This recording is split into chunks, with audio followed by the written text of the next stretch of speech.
പരിശുദ്ധ പ്രവാചകൻ്റെ ഒരു ജീവിതം ലോകത്തെ ഇങ്ങനെ മാറ്റിമറിച്ചത് എങ്ങനെയെന്ന് പഠിക്കുമ്പോഴാണ് നമ്മൾ അത്ഭുതത്തോടുകൂടി ആ ജീവിതത്തെ മനസ്സിലാക്കേണ്ടി വരുന്നത്. പരിശുദ്ധ പ്രവാചകൻ ലോകത്തെ മാറ്റിമറിച്ചത് ഏറ്റവും ആദ്യത്തേത് ദൈവസങ്കല്പത്തിലുള്ള മാറ്റമായിരുന്നു. ഭൂമിയിൽ ആദ്യമായി മനുഷ്യൻ പ്രകൃതി ശക്തികളെ ആരാധിച്ചിരുന്നു. ഇടി ഒരു ദൈവം, മഴയൊരു ദൈവം, ആകാശം ഒരു ദൈവം, ഇങ്ങനെ പ്രകൃതി ശക്തികളൊക്കെ ദൈവങ്ങളാക്കി മാറിയിരുന്നു. സൂര്യനൊരു ദൈവം, ചന്ദ്രനൊരു ദൈവം, ഇങ്ങനെയായിരുന്നു. ഇങ്ങനെ വിശ്വസിച്ച ജനസമൂഹം അതിനുശേഷം സൂമോർഫിക് ഗോഡ്സ് എന്ന് പറയുന്ന മൃഗങ്ങളുടെ ഷേപ്പുള്ള ദൈവസങ്കല്പത്തിലേക്ക് മാറി. കാളയൊരു ദൈവം, പശു ഒരു ദൈവം, കുറുക്കനൊരു ദൈവം, ഇങ്ങനെ ഓരോ സ്ഥലത്ത് ദൈവസങ്കല്പത്തിന് സൂമോർഫിക് ഗോഡ്സ് എന്ന് പറയപ്പെടുന്ന ദൈവങ്ങളാണ്. അതിൻ്റെ അടുത്ത ഘട്ടം എത്തിയപ്പോൾ മനുഷ്യനും മൃഗം കൂടെ ചേരുന്ന ഒരു രൂപമായി ദൈവത്തിൻ്റെ ഭാവം. അപ്പോൾ നൂബിസ് എന്നൊരു ദേവനുണ്ട് ഈജിപ്തുകാർക്ക്, പകുതി കുറുക്കൻ പകുതി മനുഷ്യൻ. ഇന്ത്യക്കാർക്ക് ഒരു നരസിംഹമുണ്ട്, പകുതി സിംഹം പകുതി മനുഷ്യൻ. ഈജിപ്തുകാരുടെ വലിയ ദേവനാണ് ഹോറസ്, തല പരുന്താണ്, ശരീരം മനുഷ്യൻ്റെയാണ്. യൂറോപ്പിലെ പ്രസിദ്ധനായ ഒരു ദേവനുണ്ടായിരുന്നു കാസ്റ്റർ, തല മനുഷ്യൻ്റെയാണ്, ഉടൽ കുതിരയുടെയാണ്. നമുക്ക് തന്നെ ഗണപതി സങ്കല്പമുണ്ട്, ആനയും മനുഷ്യനും കൂടെ ചേർന്ന സങ്കല്പം.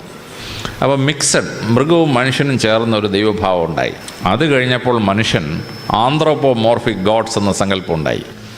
ദൈവം മനുഷ്യനെ പോലിരിക്കും, 2 കണ്ണ്, ഒരു മൂക്ക്, ഒരു ചെവി, ഇങ്ങനെ ദൈവം മനുഷ്യനെ പോലിരിക്കുകയാണ്.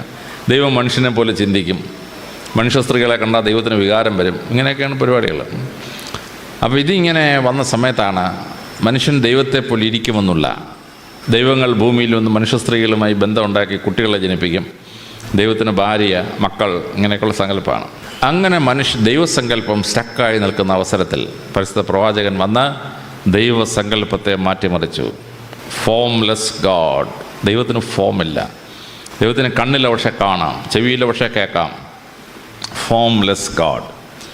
ആ ഫോംലെസ് ഗോഡ് എന്ന് പറയുന്നത് അതിഗംഭീരമായ ഒരു വിപ്ലവമാണ്. ദൈവത്തെ ഫോംലെസ് ആക്കി മാറ്റി. ദൈവത്തിന് ഭാര്യയില്ല, മക്കളുമില്ല, ദൈവത്തിന് പുത്രനുമില്ല, പുത്രിയില്ല. ദൈവം ദൈവമാണ്, മനുഷ്യൻ മനുഷ്യനാണ്.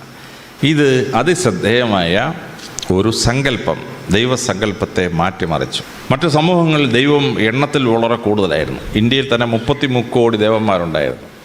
യൂറോപ്യന്മാരുടെ ദൈവങ്ങളെല്ലാം കൂടെ എണ്ണിയാൽ 12,000-ന് മേളിലായിരുന്നു. ഈജിപ്തുകാരുടെ ദൈവങ്ങളെല്ലാം കൂടെ കൂട്ടിയ 1000-ന് മേളിലാണ്. പരിശുദ്ധ പ്രവാചകൻ പറഞ്ഞു, 1 ഗോഡ്, മോണോതെയിസം. ക്രിസ്തുവിന് 1400 വർഷങ്ങൾക്ക് മുമ്പ് അക്കനാത്തോൺ എന്ന് പറഞ്ഞൊരു ഒരു ഫറോ രാജാവാണ് ആദ്യം ഏകദൈവ വിശ്വാസം പറഞ്ഞത്. അയാളെ തല്ലിക്കൊന്നു, അയാളുടെ മോൻ തീയെ തല്ലിക്കൊന്നു, അതാണ് തൂത്തൻകാമൻ എന്ന് പറയുന്നത്. തൂത്തിനെ തല്ലിക്കൊന്നു. 22 വയസ്സായപ്പോഴേ മരിച്ച്. പിന്നെ മൂസ നബി ഏകദൈവ വിശ്വാസം പറഞ്ഞു, പിടിച്ചിരിക്കാൻ പ്രയാസം. പക്ഷെ ലോകചരിത്രത്തിൽ മറ്റുള്ളവരെല്ലാം പരാജയപ്പെട്ടപ്പം ഏകദൈവ വിശ്വാസം, ഭൂമിയിൽ ഒരു ദൈവമേ ഉള്ളൂ, ആ വിശ്വാസത്തിലേക്ക് ലോകത്തെ കൊണ്ടുവന്നത്, ഫോംലെസ് ഗോഡ് എന്ന സങ്കല്പം കൊണ്ടുവന്നത് പരിശുദ്ധ പ്രവാചകൻ്റെ ഈശ്വര സങ്കല്പത്തിലുള്ള അത്യത്ഭുതകരമായ വിപ്ലവമാണ്. ആ വിപ്ലവത്തിൻ്റെ ഭാഗമായ പരിശുദ്ധ പ്രവാചകൻ രണ്ടാമതൊരു വലിയ വിപ്ലവം ഉണ്ടാക്കി. ദൈവത്തോട് പ്രാർത്ഥിക്കേണ്ടത് എങ്ങനെ? പണ്ട് ദൈവത്തിന് തൃപ്തി വരണമെങ്കിൽ മനുഷ്യൻ്റെ കുഞ്ഞുങ്ങളെ ബലി കൊടുക്കണം. ഗ്രീക്കുകാർ ട്രോയ് യുദ്ധത്തിന് പോവുകയാണ്. ട്രോയ് യുദ്ധത്തിന് പോകുമ്പം ഒരു പെൺകുട്ടിയെ ബലി കൊടുക്കണം. അപ്പം ആരെങ്കിലും ഒരു പെൺകുട്ടിയെ ബലി കൊടുക്കാൻ കൊണ്ടുവന്നാൽ 5000 സ്വർണ്ണ നാണയം കൊടുക്കാമെന്ന് പറഞ്ഞു. അഗമെമ്നോൺ ആരും കൊടുത്തില്ല. യുദ്ധം ജയിക്കണ്ടേ? അഗമെമ്നോൺ എന്ത് ചെയ്തു? തൻ്റെ സ്വന്തം മകൾ 13 വയസ്സുള്ള ഇഫിജീനിയ എന്ന് പറയുന്ന പെൺകുട്ടിയെ, ആ പെൺകുട്ടി ഹൈഡ്ര എന്ന ആ കുട്ടിക്ക് വേറൊരു പേരുണ്ട്, ആ കുട്ടിയെ കൊണ്ടുവന്നും വെട്ടി ഞുറുക്കി ദൈവത്തിന് ബലി കൊടുത്തു. പോയി ട്രോയ് യുദ്ധം ജയിച്ചു. സ്വന്തം മക്കളെ ബലി കൊടുക്കണം. ഇബ്രാഹിം നബിയുടെ കാലത്തുണ്ടായിരുന്ന ആ തെറ്റിദ്ധാരണ, അദ്ദേഹം മകനെ ബലി കൊടുക്കണമെന്ന് ദൈവം പറഞ്ഞു. അങ്ങാർക്ക് അങ്ങ് തോന്നി, അങ്ങാര് മോനെ ബലി കൊടുക്കാൻ കൊണ്ടുപോയി. ദൈവം ഇടപെട്ടു, നീ കുഞ്ഞിനെ ബലി കൊടുക്കണ്ടെന്ന് പറഞ്ഞു, പകരം ആടിനെ ബലി കൊടുത്താളാൻ പറഞ്ഞു. അങ്ങനെയാണ് ഈ മട്ടൺ ബിരിയാണി ഉണ്ടാക്കുന്ന പരിപാടിയൊക്കെ നമ്മൾ പഠിച്ചത്. മട്ടണെ തിന്നുക, ദൈവം മനുഷ്യരെ വേണ്ട. അമേരിക്കയിലെ മായൻ സംസ്കാരവും അസ്ട്രക് സംസ്കാരവും അവർ എത്രത്തോളം മനുഷ്യൻ്റെ രക്തം ഒഴുക്കുന്നു അത്രത്തോളം ദൈവത്തിന് തൃപ്തിപ്പെടുമെന്നാണ്. UN പ്രസിദ്ധമായ ഒരു ഇതുണ്ട്, വേൾഡ് ഹെറിറ്റേജ് സൈറ്റ് ചിച്ചൻ ഇറ്റ്സയുടെ പിരമിഡ് ഉദ്ഘാടനം ചെയ്തപ്പോൾ 20,000 മനുഷ്യരെ കൊണ്ടുവന്ന് നെഞ്ച് പിളർന്ന് ചങ്കും കൂപ്പോടും ദൈവത്തിന് കൊടുത്തു. എന്തിനാണ് ദൈവത്തിന് തൃപ്തിപ്പെട്ടത്? ഇങ്ങനെ മനുഷ്യബലി മൃഗബലിയിലേക്ക് മാറി. യഹൂദന്മാർ പെസഹ ആചരിക്കുമ്പോൾ ജെറുസലേം ദേവാലയത്തിൽ ആടിനെ ബലി കഴിക്കും. Sisters AD 56 കണക്കെടുത്തു. 2,56,000 ആടുകളെയാണ് ബലി കഴിച്ചതെന്നാണ് കണക്കെടുത്തത്. 2,56,000 ആടുകൾ. അങ്ങനെ ആടിൻ്റെ ബലി നടന്നുകൊണ്ടിരിക്കുന്ന അവസരത്തിലാണ് യേശുക്രിസ്തു വന്നിട്ട് ആ ബലിയെ അഗ്രികൾച്ചറൽ പ്രോഡക്ട്സ് ഉപയോഗിച്ച് പ്രാർത്ഥിക്കാമെന്ന് പഠിപ്പിച്ചത്. അപ്പവും വീഞ്ഞും വെച്ച് പ്രാർത്ഥിക്കുക. അപ്പവും വീഞ്ഞും അഗ്രികൾച്ചറൽ പ്രോഡക്ട്സാണ്. അങ്ങനെ അഗ്രികൾച്ചറൽ പ്രോഡക്ട്സ് ഉപയോഗിച്ചുള്ള ഒരു പ്രാർത്ഥനയായി മാറി. അങ്ങനെ കാനിബാളിസത്തിൽ തുടങ്ങി മൃഗബലി എന്ന് പറയുന്ന സുവോളജിക്കൽ ബലിയായി, പിന്നെ ബോട്ടാണിക്കൽ ബലിയായി. അങ്ങനെ ഇരിക്കുന്ന സമയത്താണ് പരിശുദ്ധ പ്രവാചകൻ അത്ഭുതകരമായ വിപ്ലവം ഉണ്ടാക്കിയത്. പ്രവാചകൻ പറഞ്ഞു, ദൈവത്തെ സന്തോഷിപ്പിക്കാൻ ഒരു മൃഗത്തെയും കൊല്ലണ്ട, ഒരു സസ്യത്തെയും കൊല്ലണ്ട, നിങ്ങൾ ദൈവത്തോട് നേരിട്ടങ്ങ് പ്രാർത്ഥിച്ചാൽ മതി. No form of worship, no bloodshed is required. ദൈവത്തോട് പ്രാർത്ഥിക്കാൻ. അങ്ങനെ ഈ ബലി എന്ന സങ്കല്പം മാറ്റി നേരിട്ട് ദൈവത്തോട് പ്രാർത്ഥിക്കേണ്ട സിസ്റ്റം കൊണ്ടുവന്നു. ആ സിസ്റ്റം കൊണ്ടുവന്നപ്പോൾ പ്രവാചകൻ ചെയ്തത് അത്യത്ഭുതകരമായ ഒരു മെഡിക്കൽ സയൻസാണ്. പ്രവാചകൻ പ്രാർത്ഥിക്കാൻ നേരം സമയം ഫിക്സ് ചെയ്തു. വെളുപ്പാങ്കാലത്ത് 4 മണിക്ക് കമ്പൽസറി അല്ലാത്തൊരു നിസ്കാരമുണ്ട്. പക്ഷേ കമ്പൽസറി നിസ്കാരങ്ങൾ 5 എണ്ണം. സൂര്യൻ ഉദിക്കുന്നു, സൂര്യനെ കാണാൻ വയ്യ, സൂര്യരശ്മികൾ കാണാം, ഒരു നിസ്കാരം. ഒരു വടി നാട്ടിയാൽ വടിക്ക് നേരില്ലാതാവുന്ന അവസരത്തിൽ മിഡ് ഡേ സൂര്യൻ നേരെ വടിയുടെ മേളിൽ വരുന്ന സമയത്ത് 2ാമത്തെ നിസ്കാരം. ഒരു വടി നാട്ടിയാൽ വടിയുടെ നീളവും നേളിൻ്റെ നീളവും ഈക്വൽ ആകുമ്പോൾ സൂര്യരശ്മികൾ 45 ഡിഗ്രി ആംഗിൾ വരുമ്പോൾ അടുത്ത നിസ്കാരം. സൂര്യൻ അസ്തമിച്ചു, സൂര്യനെ കാണാൻ വയ്യ, സൂര്യരശ്മികൾ കാണാം, അടുത്ത നിസ്കാരം. ചന്ദ്രൻ ഉദിച്ചു കഴിഞ്ഞാൽ ചന്ദ്രരശ്മികൾ കൊണ്ട് വടിയുടെ നീളവും നേളിൻ്റെ വീതവും ഈക്വൽ ആകുമ്പം അടുത്ത നിസ്കാരം. 5 കമ്പൽസറി നിസ്കാരം. നാസയിലെ റോക്കറ്റ് വിക്ഷേപണ കേന്ദ്രത്തിലെ ശാസ്ത്രജ്ഞന്മാർ ഈ സമയമൊക്കെ ശ്രദ്ധിച്ചപ്പോൾ അത്ഭുതപ്പെട്ടുപോയി. കാരണം സൂര്യൻ്റെയും ചന്ദ്രൻ്റെയും പ്രപഞ്ചത്തിൻ്റെയും നീക്കങ്ങളനുസരിച്ച് മനുഷ്യൻ്റെ ശരീരത്തിൽ ഒരു ബയോളജിക്കൽ ക്ലോക്കുണ്ട്. ഈ ബയോളജിക്കൽ ക്ലോക്ക് ടേൺ ചെയ്യുന്ന പോയിൻറ്റ്സാണ് ഈ 5 എണ്ണം. ആ ബയോളജിക്കൽ ക്ലോക്ക് ടേൺ ചെയ്യുന്ന സമയത്ത് പ്രാർത്ഥിച്ചാൽ മനുഷ്യന് ആരോഗ്യം മാത്രമല്ല ബുദ്ധിശക്തിയും കിട്ടുന്ന അത്ഭുതം അവിടെ നടക്കുകയാണ്. വെളുപ്പിന് 4 മണി എന്ന് പറഞ്ഞാൽ കമ്പൽസറി അല്ലാത്ത നിസ്കാരം വെച്ചിരിക്കുന്ന സമയമോ അത് മനുഷ്യൻ്റെ തലച്ചോറിന് ഏറ്റവും കൂടുതൽ ബുദ്ധിശക്തി ഉണ്ടാകുന്ന സമയമാണ്. ഭാരതീയ പുരാണങ്ങൾ പറയുന്നു, ബ്രഹ്മമുഹൂർത്തേ ഉത്തിഷ്ഠേ.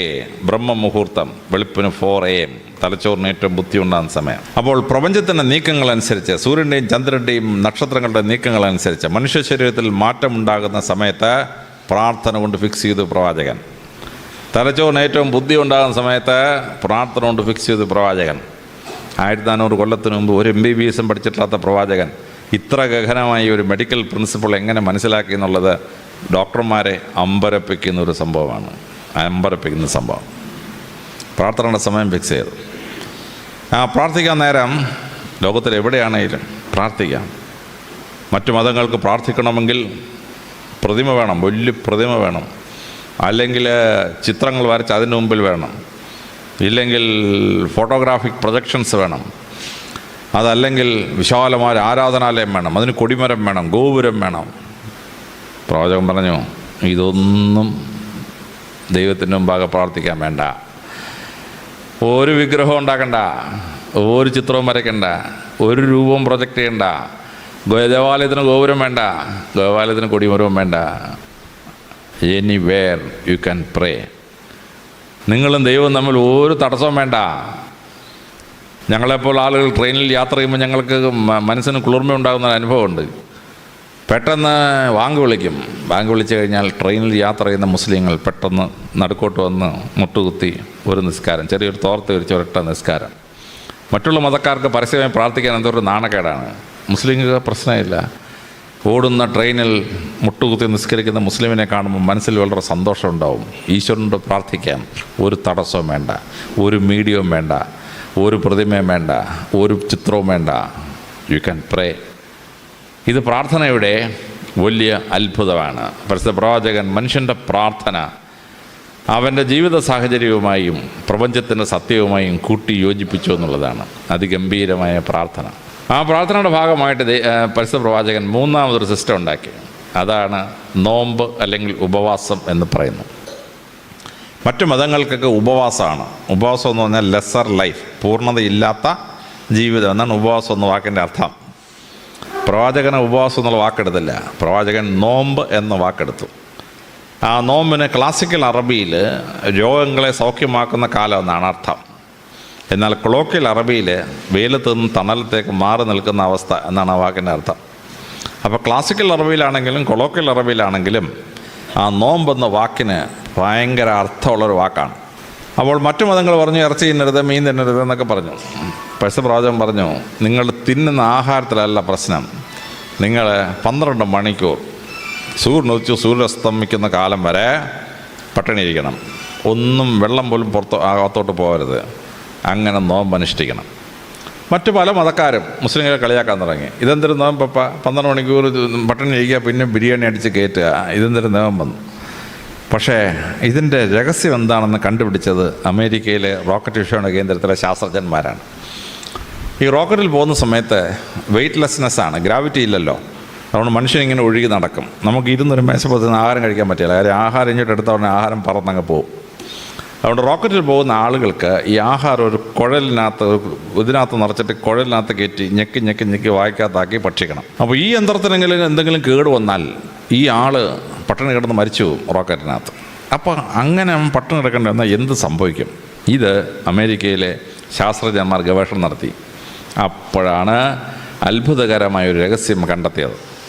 11.5 മണിക്കൂർ ഒരു മനുഷ്യൻ പട്ടിണി ഇരുന്ന് കഴിഞ്ഞാൽ അവൻ്റെ തലച്ചോറ് കുടലിലേക്കൊരു സന്ദേശം അയക്കും. കാരണം ഈ ആൾ പട്ടിണി കിടന്ന് മരിക്കാൻ പോവുകയാണെന്നും തലച്ചോറ് തെറ്റിദ്ധരിച്ച ശേഷം ഒരു മെസ്സേജ് കുടലിലോട്ട് കൊടുക്കും, ഇവൻ ചാവാൻ പോവുകയാണ്, അതുകൊണ്ട് ഇവനെ രക്ഷിക്കണം. അപ്പോൾ കുടലിൻ്റെ ഇന്നർ ലൈനിങ് പെരിട്ടോണിയം എന്ന് പറയും. ആ പെരിട്ടോണിയത്തിനകത്ത് കണ്ണുകൊണ്ട് കാണാൻ പറ്റത്തില്ല, പക്ഷേ മൈക്രോസ്കോപ്പിക് ക്രാക്ക് വീഴും. എന്നിട്ട് അതിനകത്തൂടെ കുടലിനകത്തോട്ടൊരു എൻസൈം ഊർന്നിറങ്ങും. അത് ശരീരം വലിച്ചെടുത്ത് കഴിഞ്ഞാൽ ശരീരത്തിന് അത്ഭുതകരമായ ശക്തിയും അത്ഭുതകരമായ ഓട്ടോ ഇമ്മ്യൂൺ കപ്പാസിറ്റി, രോഗപ്രതിരോധ ശക്തി വർദ്ധിക്കുന്ന ഒരു ഫിനോമിനൻ ശരീരത്തിലുണ്ടാവും. 11.5 മണിക്കൂർ പട്ടിണിയേ പറ്റുള്ളൂ. അതുവരെ അതിനിടയ്ക്ക് ഒരു ഗ്ലാസ് വെള്ളം കുടിച്ചാൽ പോയി. അപ്പോൾ അങ്ങനെ 11.5 മണിക്കൂർ പട്ടിണി ഇരിക്കുമ്പോൾ സംഭവിക്കുന്ന ഈ അത്ഭുതം അമേരിക്കൻ ശാസ്ത്രജ്ഞന്മാർ കണ്ടെത്തി. അപ്പോൾ ശരിക്ക് സൂര്യോദയം മുതൽ സൂര്യാസ്തമനം പട്ടിണി ഇരുന്നാൽ സംഭവിക്കുന്ന എന്തെന്ന് ചോദിച്ചാൽ, അവൻ്റെ ശരീരം പെട്ടെന്ന് ഈ ഓട്ടോ ഇമ്മ്യൂൺ സിസ്റ്റം അലർട്ട് ചെയ്യുന്ന എൻസൈംസ് കുടലിലേക്ക് ഊർന്നിറങ്ങും. അത് വലിച്ചെടുത്ത് കഴിഞ്ഞാൽ ആ മനുഷ്യന് രോഗപ്രതിരോധ ശക്തി വർദ്ധിക്കുകയും ഓർഡിനറി ഇൻഫെക്ഷൻസ് തടയാനുള്ള കപ്പാസിറ്റി കിട്ടുകയും ചെയ്യും.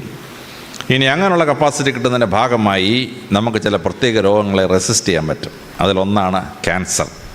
ക്യാൻസർ എന്ന് പറഞ്ഞാൽ ഓട്ടോ ഇമ്മ്യൂൺ കപ്പാസിറ്റി കുറയുമ്പോൾ ശരീരത്തിലെ സെൽ ഡിവിഷൻ അൺകൺട്രോൾഡ് ആകുമ്പോൾ ഉണ്ടാകുന്നൊരു സംഭവമാണ് ഈ ക്യാൻസർ. ശരിക്കും നോമ്പ് നോക്കുന്നൊരു മുസ്ലിമിന് ക്യാൻസർ വരാനുള്ള സാധ്യത വളരെ കുറവാണ്. നിങ്ങൾ RCCയിൽ പോയി ഏറ്റവും കുറവ് ക്യാൻസർ വരുന്ന ആർക്കാന്ന് ചോദിച്ചാൽ ഡോക്ടർമാർ എപ്പോഴും പറഞ്ഞു തരും, നെറ്റിയിൽ താഴമ്പുള്ള മുസ്ലിം വളരെ അപൂർവമായിട്ട് ക്യാൻസർ പിടിച്ച് റീജിയണൽ ക്യാൻസർ സെൻ്റർ ചെല്ലാറുള്ളൂ. ഹെറിഡിറ്ററി ക്യാൻസർ ഉണ്ട്, തടയാൻ പറ്റത്തില്ല. അപ്പനും വല്യപ്പനും എല്ലാം ഒരേ ക്യാൻസർ വരികയാണെങ്കിൽ, സ്ത്രീകളുടെ പല തലമുറ ബ്രസ്റ്റ് ക്യാൻസർ വന്നുകൊണ്ടിരിക്കുന്ന തലമുറയാണെങ്കിൽ ആ ഹെറിഡിറ്ററി ക്യാൻസർ വരും. അല്ലാതെ ജീവിതചര്യ കൊണ്ടുണ്ടാകുന്ന ക്യാൻസറുകളുണ്ടല്ലോ, ആ ക്യാൻസർ വളരെ അപൂർവമായിട്ട് നെറ്റിയിൽ താഴമ്പുള്ള നോമ്പ് നോക്കുന്ന ഒരു മുസ്ലിമിന് വരികയുള്ളൂ. എയ്ഡ്സ് രോഗം വരാനുള്ള സാധ്യത വളരെ കുറവാണ്. കാരണം അക്വയർഡ് ഇമ്മ്യൂണിറ്റി ഡെഫിഷ്യൻസിയാണ് എയ്ഡ്സ്. ആ ഇമ്മ്യൂണിറ്റി ശക്തിപ്പെടുന്നതുകൊണ്ട്, നോമ്പ് നോക്കുമ്പോൾ ശക്തിപ്പെടുന്നതുകൊണ്ട് സാധാരണ ഒരു എയ്ഡ്സ് പിടിക്കുകയില്ല. എന്ന് പറഞ്ഞ് മോശം പെണ്ണുങ്ങളുടെ കൂടെയൊക്കെ പോയാൽ പിടിക്കുകയോ, അത് വേറെ കാര്യമെങ്കിലും ഈ അല്ലാതുള്ള എയ്ഡ്സ് ഉണ്ട്, ഈ ഇമ്മ്യൂണിറ്റി കുറഞ്ഞുണ്ടാകുന്ന എയ്ഡ്സ്, ആ എയ്ഡ്സ് ഉണ്ടാവില്ല നോമ്പ് നോക്കുന്ന ഒരു മുസ്ലിമിന്. 1400 കൊല്ലത്തിന് മുമ്പ് ഒരു MBBS പഠിക്കാത്തൊരു പ്രവാചകൻ എങ്ങനെ ഇങ്ങനൊരു മെഡിക്കൽ പ്രിൻസിപ്പിൾ കണ്ടുപിടിച്ചു? ഡോക്ടർമാർ അമ്പരന്ന് പോവുകയാണ്, അത്ഭുതകരമാണ്. എൻ്റെ വീട്ടിൽ എൻ്റെ ഭാര്യ കറക്റ്റ് റംസാൻ നോമ്പ് നോക്കും. മുസ്ലിമൊന്നുമല്ല, സത്യക്രിസ്ത്യാനിയാണ്. എൻ്റെ അനിയൻ ജേക്കബ് എഞ്ചിനീയറാണ്, നല്ല പോലെ റംസാൻ നോമ്പ് നോക്കും. എൻ്റെ അനുജൻ്റെ ഭാര്യ MD ഡോക്ടറാണ്, തിരുവനന്തപുരം സെക്രട്ടറിയിലെ ചീഫ് മെഡിക്കൽ ഡോക്ടറാണ്. പക്ഷേ കറക്റ്റായിട്ട് റംസാൻ നോമ്പ് നോക്കും. അപ്പോൾ എൻ്റെ ഭാര്യയും എൻ്റെ അനിയനും എൻ്റെ സിസ്റ്ററിലൊക്കെ നോമ്പ് നോക്കുന്നത് അതിൻ്റെ മെഡിക്കൽ തത്വം മനസ്സിലാക്കിയതുകൊണ്ടാണ്. മുസ്ലിങ്ങൾ ആഘോഷിക്കുന്ന സമയത്ത് തന്നെ അവരും നോമ്പ് ആചരിക്കാം. എനിക്കിത് ആചരിക്കണമെന്ന് ആഗ്രഹമുണ്ട്. പക്ഷേ 2-3 ദിവസം പിടിച്ചിരിക്കും, 4-ാം ദിവസം ഞാൻ കഴിച്ചു, എന്നെ കൊണ്ട് നിവർത്തിയില്ല. 12 മണിക്കൂർ പട്ടിണി ഇരിക്കാൻ വയ്യ. പക്ഷേ അതിൻ്റെ മെഡിക്കൽ പ്രിൻസിപ്പിൾ വളരെ ശ്രേഷ്ഠമാണ്. ഒരുപാട് ഹിന്ദുക്കളും മുസ്ലിങ്ങളും റംസാൻ നോമ്പ് നോക്കുന്നുണ്ട്. അതിൻ്റെ മെഡിക്കൽ പ്രിൻസിപ്പിൾ മനസ്സിലാക്കിയിട്ട് നടക്കുന്നൊരു സംഭവമാണ്. അപ്പോൾ പ്രാർത്ഥനയുടെ ഭാഗമായി നോമ്പ് ഫിക്സ് ചെയ്തപ്പോൾ പരിശുദ്ധ പ്രവാചകൻ അത്ഭുതകരമായൊരു പ്രിൻസിപ്പിൾ അതിൻ്റെ ഭാഗമായി ചേർത്ത് നമുക്ക് തന്നിരിക്കുകയാണ്. ഈശ്വര വിശ്വാസവും പ്രാർത്ഥനയും വളരെ സിംപിളിസ്റ്റിക്കായി മനുഷ്യനും ദൈവവും തമ്മിലുള്ള ബന്ധമായി വ്യാഖ്യാനിച്ച് വിപ്ലവകരമായ മാറ്റം വരുത്തി പ്രവാചകൻ. നാലാമതായി പ്രവാചകൻ ചെയ്തത് മതപരമായ ആഘോഷങ്ങൾക്ക് കൊടുത്ത രൂപാന്തരമാണ്. ആണ്ടിൽ 2 ഈദ് വരും. ആ ഈദിന് ആഘോഷിക്കാൻ പരിശുദ്ധ പ്രവാചകൻ പറഞ്ഞു, ഒരു മൃഗങ്ങളെ നിങ്ങൾ എഴുന്നള്ളിക്കണ്ട, നിങ്ങളൊരു വെടിക്കെട്ട് നടത്തണ്ട, കരിയും കരിമരുന്നൊന്നും വേണ്ട. മൃഗങ്ങൾ എഴുന്നള്ളിക്കാനാണെങ്കിൽ പരിശുദ്ധ പ്രവാചകൻ ഉത്തരവിട്ടാൽ അറബി ദേശത്തെ ഒട്ടകങ്ങളെല്ലാം വരട്ടെ മാർച്ചിനെന്ന് പറഞ്ഞാൽ 15,000 ഒട്ടകം വന്നതിനായിരുന്നു മാർച്ചിന്. നമ്മൾ ആനയെ എഴുന്നള്ളിക്കാൻ ഒട്ടകത്തെ എഴുന്നള്ളിച്ചൂടെ? പ്രവാചകൻ പറഞ്ഞു, മൃഗങ്ങൾ എഴുന്നള്ളിക്കുകയല്ല മനുഷ്യൻ്റെ ഫെസ്റ്റിവൽ. മനുഷ്യൻ്റെ ഫെസ്റ്റിവലിന് വെടിമരുന്ന് പൊട്ടിക്കുകയല്ല വേണ്ടത്. മനുഷ്യൻ്റെ ഫെസ്റ്റിവലിന് നിങ്ങൾ ഈദ് ആഘോഷിക്കണമെങ്കിൽ മധുരം ഉണ്ടാക്കി ആ മധുരം കൊണ്ടുപോയി അയലോകത്തെ ജനങ്ങളെ കൊടുത്ത് അവരെ തൃപ്തിപ്പെടുത്തി ഒന്ന് സന്തോഷിപ്പിച്ച ശേഷം നിങ്ങൾ വന്ന് നോമ്പാചരിക്കുക, ഈദ് ആഘോഷിക്കുക. ആ ഈദ് ആഘോഷിക്കുന്നതിൻ്റെ ഭാഗമായി മനുഷ്യർ ഈ മധുരം കൊടുക്കാൻ തുടങ്ങി. ഈജിപ്തിലും എത്യോപ്യയിലും ഒക്കെ മനുഷ്യർക്ക് മധുരം എന്നുള്ള വാക്കാണ് ഹലാവ. അവർ ഹലാവ ഉണ്ടാക്കി മനുഷ്യരെ കൊണ്ട് കൊടുത്ത് സന്തോഷിപ്പിച്ച് തിരിച്ചു വരും. ആ ഹലാവ കേരളത്തിൽ വന്ന് നമ്മളതിനെ ഹൽവയാക്കി മാറ്റി അങ്ങനെ ഹൽവ ഉണ്ടാക്കാൻ തുടങ്ങി. ഇപ്പോൾ ലോകത്തിലെ ഏറ്റവും ബെസ്റ്റ് ഹൽവ കോഴിക്കോടൻ ഹൽവയും പൊന്നാനി ഹൽവയാണ്. ഇപ്പോൾ ഈജിപ്തുകാരനോ എത്യോപ്യക്കാരനോ ഹൽവ അതിനുണ്ടെങ്കിൽ നമ്മൾ അങ്ങോട്ട് കൊടുക്കുന്ന ഹൽവ. അതാണ് ഹൽവയ്ക്കുണ്ടായ രൂപാന്തരം. അഫ്ഗാനിസ്ഥാനിലും പാകിസ്ഥാനിലുമൊക്കെ മധുരം എന്ന വാക്ക് അവരുടെ ഭാഷയിൽ അത് ജിലേബ് എന്നാണ് വാക്ക്. അവർ ജിലേബ് ഉണ്ടാക്കി കൊടുക്കാൻ തുടങ്ങി. ആ ജിലേബ് ഇന്ത്യയിൽ വന്നപ്പോൾ ഇത് ജിലേബി എന്നായി. മധുരം കൊടുത്തിട്ട് ദൈവത്തെ ഉത്സവം ആഘോഷിച്ചാണ്. തുർക്കികൾ പറഞ്ഞു, മധുരം മാത്രം കൊടുത്തിട്ട് എന്ത് കാര്യം, വയറ് നിറയണ്ടേ? തുർക്കികൾ ഈദ് ആഘോഷിക്കാൻ വേണ്ടി ആട്ടിറച്ചിയും ചോറും കൂടെ ചേർത്തൊരു സാധനം ഉണ്ടാക്കി. അതിനെ അവർ വിളിച്ച പേരാണ് ഈദ് അൽ ബിരിയാം. തുർക്കി ഭാഷയിൽ ബിരിയാം എന്ന് പറഞ്ഞാൽ സന്തോഷം, ഈദിൻ്റെ സന്തോഷം, ഈദ് അൽ ബിരിയാം. അങ്ങനെ ഈദ് അൽ ബിരിയാം ബോംബെയിലെത്തിയപ്പോൾ ഇത് ബിരിയാമിയായി. കേരളത്തിൽ വന്നപ്പോൾ നമുക്ക് ഇഷ്ടമുള്ള സാധനം ആണി അതിൻ്റെ കൂടെ ചേർത്ത് അങ്ങനെ ബിരിയാണി എന്നാക്കി മാറ്റിക്കളഞ്ഞു. നല്ലൊരു വാക്കിനെ, സന്തോഷം എന്നുള്ള വാക്കിനകത്ത് ആണി ചേർക്കാൻ മലയാളിക്കുള്ളത് വേറെ ആർക്കുണ്ടെങ്കിലും പറ്റുക. അങ്ങനെ തുർക്കികൾ ഈദ് ആഘോഷിക്കാൻ വേണ്ടി ആട്ടിറച്ചിയും ചോറും ഉപയോഗിച്ചിട്ടാണ് ഈ ബിരിയാണി ഉണ്ടാക്കിയത്. മലയാളികൾ എന്ത് ചെയ്തു, എക്സ്പെരിമെൻ്റ് ചെയ്യാൻ തുടങ്ങി. അവൻ കപ്പ ബിരിയാണി, ചക്ക ബിരിയാണി, മീൻ ബിരിയാണി. ഇന്നാളെ ഞാൻ വടക്കോട്ട് പോയ സമയത്ത് രാത്രി 9 മണി കഴിഞ്ഞ് പോയി. ഹോട്ടൽ അടച്ചു പോലെ എന്ന് വെച്ചൊരു ഹോട്ടലിൽ കയറി. ഞാൻ ഇവിടെ ഉണ്ടെന്നുണ്ടോ എന്ന് ചോദിച്ചാൽ അവൻ പറഞ്ഞു വെണ്ടയ്ക്ക ബിരിയാണി ഉണ്ടെന്ന് പറഞ്ഞു. തുർക്കികൾ പോലും സ്വപ്നം കണ്ടുണ്ടാവില്ല വെണ്ടയ്ക്ക ബിരിയാണി ഉണ്ടാക്കാം. അത് മലയാളികളുടെ പരിപാടിയാണ്. അപ്പോൾ മനുഷ്യന് വയറുന്ന വെച്ച് ആഹാരം കൊടുക്കുക, അവന് മധുരം കൊടുക്കുക. അങ്ങനെ വേണം മതപരമായ ആഘോഷങ്ങൾ നടത്താൻ. അല്ലാതെ ആനയെ കൊണ്ടൊന്ന് ഉത്സവം നടത്തി അല്ലെങ്കിൽ ആന വേണമെങ്കിൽ 4 ചവിട്ടിക്കൊന്ന് വെടിക്കെട്ട് നടത്തി വെടി പൊട്ടി 102 ചാവുക, ഇങ്ങനെയൊക്കെയാണോ ഉത്സവം? പ്രവാചകൻ പറഞ്ഞ് പാടില്ല. മതപരമായ ഉത്സവം മനുഷ്യനെ സന്തോഷിപ്പിക്കുന്ന, അവൻ്റെ ആഹാരം പരിപോഷിപ്പിക്കുന്ന ഒന്നായിരിക്കണം ആഘോഷം. ഈദ് ആഘോഷിക്കാൻ വേണ്ടി പരിശുദ്ധ പ്രവാചകൻ 12 നിയമം ഉണ്ടാക്കി. ഓരോ നിയമവും എത്ര ശ്രദ്ധേയമാണെന്ന് നമ്മൾ ആലോചിക്കുമ്പോഴാണ് മനസ്സിലാവുന്നത്. ഈദ് ആഘോഷിക്കാൻ പരിശുദ്ധ പ്രവാചകൻ പറഞ്ഞു, മേൽക്കൂരയുള്ള ഒരു സ്ഥലത്തും ഈദ് ആഘോഷിച്ചേക്കരുത്. ഈദ് ഗാഹിൽ പോയി, ഓപ്പൺ സ്പേസിൽ പോയി ഈദ് ആഘോഷിച്ചോണം. അള്ളാഹു മനുഷ്യനും തമ്മിൽ ഒരു ബാരിയറും പാടില്ല, ഒരു തടസ്സവും പാടില്ല. റൂഫുള്ള സ്ഥലത്ത് വെച്ചിട്ട് ഈദ് ആഘോഷിക്കരുത്. മനുഷ്യൻ നേരെ ദൈവത്തോട് പ്രാർത്ഥിക്കണം. No barriers in between. പരിശുദ്ധ പ്രവാചകൻ പറഞ്ഞു, ഈദ് ആഘോഷിക്കണമെങ്കിൽ മണ്ണിൽ ചവിട്ടുന്ന ഈദ് ആഘോഷിക്കണം. ഒരു ചെരുപ്പും കാലിലെങ്ങും പാടില്ല. മനുഷ്യൻ മണ്ണാണ്, അവൻ മണ്ണിലേക്ക് പോവും. ആ മണ്ണിൽ ചവിട്ട് നിന്നിട്ട് ഞാൻ ആരാണെന്ന് മനസ്സിലാക്കിയിട്ട് വേണം അവന് ഈദിന് പ്രാർത്ഥിക്കാൻ. വേറും മണ്ണിൽ ചവിട്ടി വേണം അവൻ പ്രാർത്ഥിക്കാൻ. പരിശുദ്ധ പ്രവാചകൻ പറഞ്ഞു, ഈദ് ആഘോഷിക്കാൻ പോകുമ്പോൾ ആ പോകുന്ന വഴി കൂടെ തിരിച്ചു വരരുത്. പോകുന്ന വഴി കൂടെ തിരിച്ചു പോയവൻ തന്നെ തിരിച്ചു വന്നേ. ഈദ് പ്രാർത്ഥിച്ചു കഴിഞ്ഞാൽ man should be completely transformed as a new human being. അതുകൊണ്ട് ഒരു വഴി കൂടെ ഈദിന് പോയാൽ വേറൊരു വഴി കൂടെ കറങ്ങിയിട്ടേ വീട്ടിലെത്താവൂ. He shall be completely transformed. Eid ആഘോഷിക്കാൻ പരിശുദ്ധ പ്രവാചകൻ ഉണ്ടാക്കിയ 12 നിയമങ്ങൾ വായിച്ച് ഞാൻ അത്ഭുതപ്പെട്ടു പോയി. എന്തൊരു ശാസ്ത്രീയമായ, എന്തൊരു ഒരു വ്യക്തമായ പ്രിൻസിപ്പിളിലാണ് ഒരു ഈദ് ആഘോഷിക്കാൻ പരിശുദ്ധ പ്രവാചകൻ ലോകത്തെ പഠിപ്പിച്ചത്. ലോകത്തിലേതെങ്കിലും മതം ഇങ്ങനെ സിംപ്ലിസ്റ്റിക്കായി മറ്റാർക്കും പരിക്ക് പറ്റാത്ത സന്തോഷിപ്പിക്കുന്നൊരു ഉത്സവം ഓർഗനൈസ് ചെയ്തിട്ടുണ്ടോ? ഇല്ല. അവിടെയാണ് ഈദ് ആഘോഷിക്കാൻ പരിശുദ്ധ പ്രവാചകൻ ഉണ്ടാക്കിയ 12 നിയമങ്ങളും നമ്മളെ അത്ഭുതപ്പെടുത്തുന്നത്. മതത്തിൻ്റെ ആഘോഷങ്ങൾക്ക് പ്രവാചകൻ മാറ്റം വരുത്തി. 5-മതായി പരിശുദ്ധ പ്രവാചകൻ ചെയ്തത് വളരെ ശ്രദ്ധേയമായ ഒരു തത്വമാണ് മനുഷ്യാവകാശം. മനുഷ്യനായി ഭൂമിയിൽ മറ്റുള്ളവരെ കാണണം, ഉച്ചനീചത്വങ്ങൾ പാടില്ല. പരിശുദ്ധ പ്രവാചകൻ ആ മനുഷ്യത്വം എന്താണെന്ന് ലോകത്തെ പഠിപ്പിച്ചു. പരിശുദ്ധ പ്രവാചകൻ ശിഷ്യന്മാരിങ്ങനെ ഇരിക്കുമ്പോൾ ഒരു യഹൂദൻ മരിച്ചവൻ്റെ ഡെഡ് ബോഡി ഇങ്ങനെ വരികയാണ്. പരിശുദ്ധ പ്രവാചകൻ നേരെ പോയി തലക്കെട്ടെടുത്ത് മാറ്റി അതിനെ വണങ്ങി ശേഷം തിരിച്ചു വന്നു. അബൂബക്കർ ഒന്നാമത്തെ ഖലീഫയാണ്. അദ്ദേഹം ചോദിച്ചു, എന്ത് അങ്ങ് കാണിച്ച അതൊരു യഹൂദൻ്റെ ഡെഡ് ബോഡിയല്ലേ, അതിനെ പോയി വന്ദിക്കുമോ? പരിശുദ്ധ പ്രവാചകൻ പറഞ്ഞു, അബൂബക്കറെ, അതൊരു യഹൂദൻ്റെ ഡെഡ് ബോഡി അല്ല, ഒരു മനുഷ്യൻ്റെ ശവശരീരമാണ്. അതിനെ ബഹുമാനിക്കണം. അതാണ് നിങ്ങൾ ചെയ്യേണ്ടത്, മനുഷ്യനെ ബഹുമാനിക്കണം. ഇന്നൊരു ശവശരീരം പോകുമ്പോൾ ഒരു സബ് ഇൻസ്പെക്ടർ വണ്ടിയും കൊണ്ട് വന്നാൽ സബ് ഇൻസ്പെക്ടർ വണ്ടി നിർത്തി ഇറങ്ങി അതിന് ഉപചാരം അർപ്പിക്കും. വെട്ടി ഞുറുക്കി ഒരു ശരീരം കിടക്കുകയാണ്. ഞങ്ങളവിടെ പോയി ഇൻക്വസ്റ്റും പോസ്റ്റ്മോർട്ടം ചെയ്യാൻ ചെല്ലുമ്പോൾ ആദ്യം ഞങ്ങൾ തൊപ്പി പൊക്കി ബോഡിയെ വന്നിച്ച ശേഷം തിരിച്ച് തൊപ്പി വെച്ചിട്ടേ തുടങ്ങുള്ളൂ പരിപാടി. ശവശരീരത്തെ വന്ദിക്കാൻ പോലീസിനെ പഠിപ്പിച്ചത് പരിശുദ്ധ പ്രവാചകനാണ്. പരിശുദ്ധ പ്രവാചകൻ തലക്കെട്ടെടുത്ത് ശവത്തെ വന്ദിച്ചതാണ് പോലീസിനെ പഠിപ്പിച്ച സംഭവം. ബാച്ചികളായുള്ള സബ് ഇൻസ്പെക്ടർമാർക്ക് ഞാൻ ക്ലാസ് എടുക്കുമ്പം ശവശരീരത്തെ വന്ദിക്കാൻ പ്രവാചകൻ പഠിപ്പിച്ച എങ്ങനെയാണെന്ന് ഈ കേരളത്തിലെ മുഴുവൻ SI-മാരെ ഞാൻ ക്ലാസ് എടുത്തിട്ടുണ്ട്. ശവശരീരത്തെ വന്ദിക്കണം. മരിച്ചു കഴിഞ്ഞാൽ പോലും മനുഷ്യാവകാശങ്ങൾ അവർക്ക് ഉറപ്പുള്ളതാണ്. പരിശുദ്ധ പ്രവാചകനെ അദ്ദേഹത്തിന് അമ്മയുടെ വീട്ടിൽ പോയി പ്രവാചകൻ. അമ്മ വീട്ടുകാരെല്ലാം കൂടെ കല്ലെറിഞ്ഞ് പ്രവാചകന് പരിക്ക് പറ്റി രക്തം ഒലിച്ചുകൊണ്ടൊരു മരത്തിന് ചോട്ടിപ്പോയി നിൽക്കുകയാണ് പ്രവാചകൻ. അപ്പോൾ ദൈവത്തിൻ്റെ മാലാഖ പ്രത്യക്ഷപ്പെട്ടു. പ്രവാചക, ഇവരെ അങ്ങ് സംഹരിച്ചേക്കട്ടെ എന്ന് ചോദിച്ചു. പ്രവാചകൻ പറഞ്ഞു, അള്ളാഹു അങ്ങ് പരമകാരുണികനാണ്, അങ്ങ് കരുണയാണ് കാണിക്കേണ്ടത്. ഇവർക്കിപ്പോൾ ഞാൻ പ്രസംഗിക്കുന്നത് മനസ്സിലാവുന്നില്ല, അതുകൊണ്ട് അവരെന്നെ കല്ലെറിഞ്ഞെന്നുള്ളേ ഉള്ളൂ. ഏതാനും വർഷത്തിന് ശേഷം അവർക്ക് സത്യമൊക്കെ മനസ്സിലാവും, അവരിഞ്ഞ് വന്നോളൂ എന്ന് പറഞ്ഞു. മാലാഖ ചോദിച്ചപ്പോൾ സാധാരണ മനുഷ്യനാണെങ്കിൽ അവന്മാരെല്ലാം ഒന്ന് ശരിയാക്കേക്കാൻ പറഞ്ഞതിനായിരുന്നു. പ്രവാചകൻ പറഞ്ഞു, നോ, പരമാവനായ അള്ളാഹു കരുണ വേണം മനുഷ്യനോട് കാണിക്കാൻ.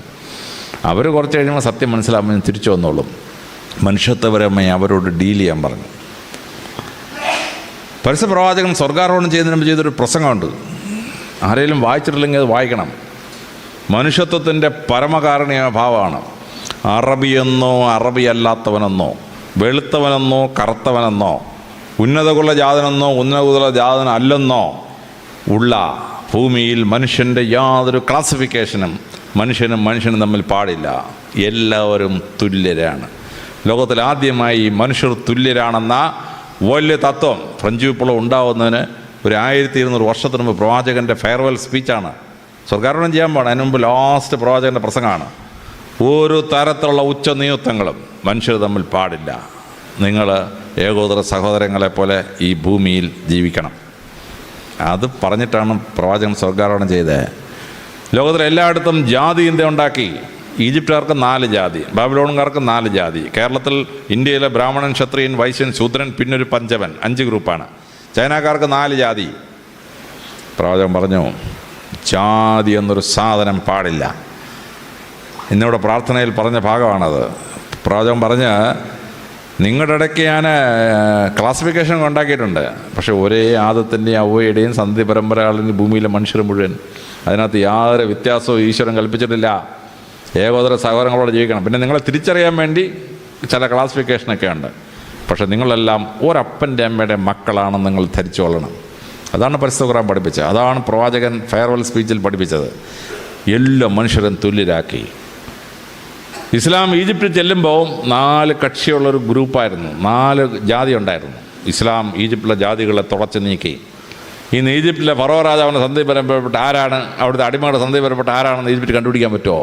കണ്ടുപിടിക്കാൻ പറ്റില്ല. ബാബിലോണിൽ 4 ജാതി ഉണ്ടായിരുന്നു. ബാബിലോണിലെ 4 ജാതികളും തുടച്ചു നീക്കി, എല്ലാവരും തുല്യരാക്കി. ഇന്ത്യയിൽ 4 വർണ്ണങ്ങളും 800 ജാതികളും 8000 ഉപജാതിയുമുള്ള ഒരു സമൂഹമായിരുന്നു ഇന്ത്യ. ഇന്ത്യയിൽ ഇസ്ലാം വന്നു. ഇസ്ലാം മതം എന്തുണ്ടായി? ജാതി ചിന്ത തുടച്ചു നീക്കി. ഇന്ന് ഒരു മുസ്ലിം ബ്രാഹ്മണൻ പണ്ട് വേദം ചേർന്നവനാണോ, ശൂദ്രൻ വേണ്ടത് ചേർന്നവനാണോ, SC/ST വേദം ചേർന്നവൻ കണ്ടുപിടിക്കാൻ പറ്റുമോ? കണ്ടുപിടിക്കാൻ പറ്റില്ല. കാരണം ജാതിയില്ല. ഒരിക്കൽ ഇസ്ലാം മതം സ്വീകരിച്ചു കഴിഞ്ഞാൽ എല്ലാവരും തുല്യരാണ്. മഹാനായ ഹറൂൺ അൽ റഷീദ് ഉമായത് കാലിഫേറ്റിൻ്റെ, അബ്ബാസിഡ് കാലിഫേറ്റിൻ്റെ വലിയ റൂളറാണ്. AD 780 മുതൽ 808 വരെ ഭരിച്ചിരുന്ന ആൾ. അദ്ദേഹം പള്ളിയിൽ പ്രാർത്ഥിക്കാൻ ചെന്ന് അങ്ങോട്ട് മുട്ടുകുത്തുകയും അവിടെ നിന്ന് ആൾ ചാടിയും കഴിഞ്ഞിട്ട്, കാരണം അവിടെ തൊട്ടടുത്ത് മുട്ടുകുത്തിയിരുന്ന ആൾ ബാർബറായിരുന്നു, അദ്ദേഹത്തിൻ്റെ ഷേവ് ചെയ്യുന്ന ബാർബറാണ്. ചാടി എഴുന്നേറ്റ് ഹറൂൺ അൽ റഷീദ് ചോദിച്ചു, നീ എന്താണ് ചാടി എഴുന്നേക്കുന്നത്? അയ്യോ, ചക്രവർത്തിയുടെ കൂടെ ഞാൻ മുട്ടുകുത്താനോ? ഹറൂൺ റഷീദ് ചോദിച്ചു, എന്തോ ചക്രവർത്തിയുടെ? അല്ലാഹുവിൻ്റെ മുമ്പിൽ നീ ഞാൻ ഒന്നാ. ഞാനിപ്പോൾ എനിക്കൊരു ജോലി ചക്രവർത്തിയായിട്ട് ദൈവം തന്നിരിക്കുന്നു, നീ ബാർബർ. അതുകൊണ്ട് എന്താണ്, തൊഴിലനുസരിച്ച് മനുഷ്യനെ വേർതിരിക്കാനോ? പാടില്ല. നമ്മളെല്ലാവരും തുല്യരാണ്.